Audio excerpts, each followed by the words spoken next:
روح کی خوراک اللہ اور اس کے رسول سے عشق و محبت ہے۔ اب کوئی کہہ سکتا ہے، کوئی اور عالم میری بات سے مختلف بات کرتے ہوئے کہہ سکتا ہے کہ نہیں، روح کی خوراک تو نماز ہے، روح کی خوراک تو تلاوت ہے، روح کی خوراک تو دیگر نیک اعمال ہیں۔ اب یہ نکتہ سمجھا دوں، فلسفہ، نماز، نیک اعمال، تلاوت، اس کا انکار نہیں، وہ اصل خوراک نہیں، وہ برتن ہیں جس میں غذا رکھ کے دی جاتی ہے۔ جیسے آپ جسمانی خوراک کھاتے ہیں تو اس کے لیے ڈش ہوتی ہے، چمچ ہوتے ہیں، پلیٹ ہوتی ہے، ٹرے ہوتی ہے، ڈونگے ہوتے ہیں، تو ظرف ہوتے ہیں، اس کو کہتے ہیں ظرف، برتن۔ تو خوراک برتن میں رکھ کے دی جاتی ہے، برتن نہیں کھایا جاتا، جو برتن کے اندر ہے اسے کھایا جاتا ہے۔ نماز، روزہ، حج، زکوٰۃ، تلاوت اور اعمال یہ روحانی خوراک کے ظرف ہیں، برتن ہیں۔ اللہ نے ان میں رکھ کر اپنے ذکر کی خوراک دی ہے، ان میں رکھ کر محبوب کی یاد اور محبت کی خوراک دی ہے۔ تو اگر برتن ہٹا دیں، اٹھا کے پلیٹیں ہٹا دیں، تو میز پہ تو کوئی سالن ڈول کے نہیں کھاتا، لہذا بغیر برتن کے خوراک گندی ہو جاتی ہے، صاف نہیں رہتی، محفوظ نہیں رہتی۔ زمین پہ پھینک دیں سالن، کہیں کھا لیں تو نہیں کھائیں گے، گندا ہو جائے گا۔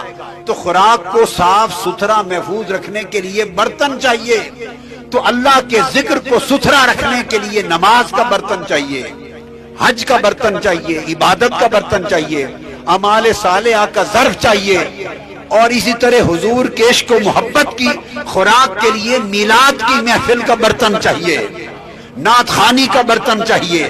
تو ان برتنوں کی اہمیت یہ ہے کہ ان کے ذریعے خوراک محبت مصطفیٰ ملتی ہے، ان کے ذریعے خوراک عشق رسول ملتی ہے۔ تو برتن کی اپنی جگہ اہمیت ہے اور غذا کی اپنی جگہ اہمیت ہے۔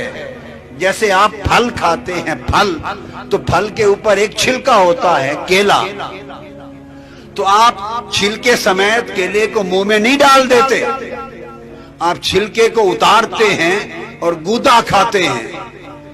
مالٹا کھاتے ہوئے چھلکے کو اتارتے ہیں اور اندر سے گودا کھاتے ہیں، تو پتہ چلا کہ کھانے کی چیز تو گودا ہے۔ پھر آپ کہیں گے جو اصل شے کھانے کی تو اندر کا گودا ہے، اور بادام بھی ہے اور اخروٹ بھی ہے، تو آپ اوپر سے چھیل اتارتے ہیں، مغز کھاتے ہیں۔ آپ کہیں گے جب کھانا مغز کو ہے تو یہ اوپر کی چھلکے کیا چڑھا رکھے ہیں؟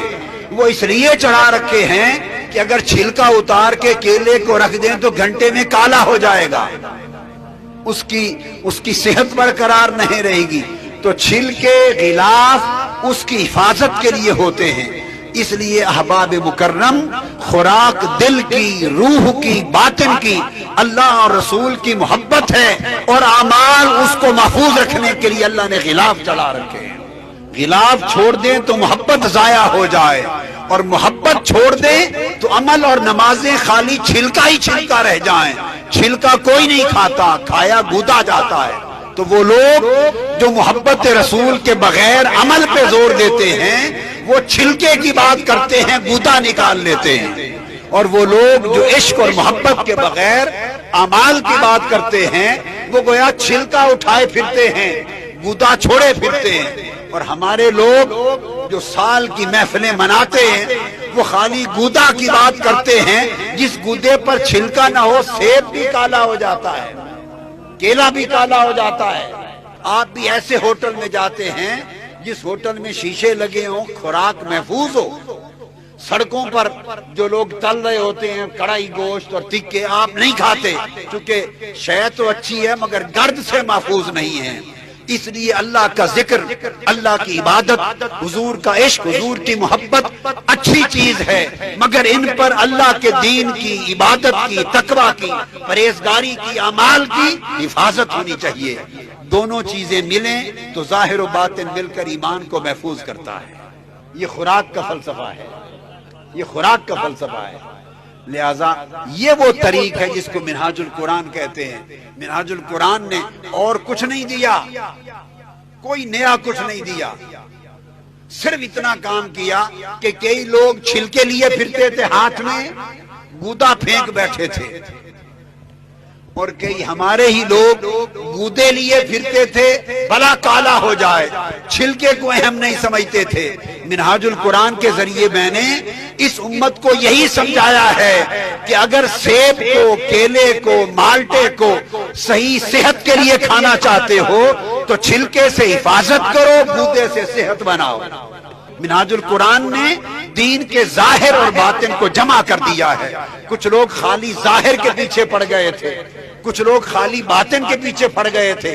ظاہر اور باطن کے فرق نے دین کو ٹکڑے کر دیا تھا، نہ ان کو دین کا فیض مل رہا تھا نہ ان کو دین کا فیض مل رہا تھا۔ میں نے اور کچھ نہیں دیا اس امت کو، صرف صدا دے کے یہ بات سمجھائی ہے کہ دین کا اصل فیض چاہتے ہو تو ظاہر اور باطن دین دونوں کو جمع کر کے چلو، تو مصطفیٰ کا بھی فیض ملے گا، خدا کا بھی کرم نصیب ہوگا۔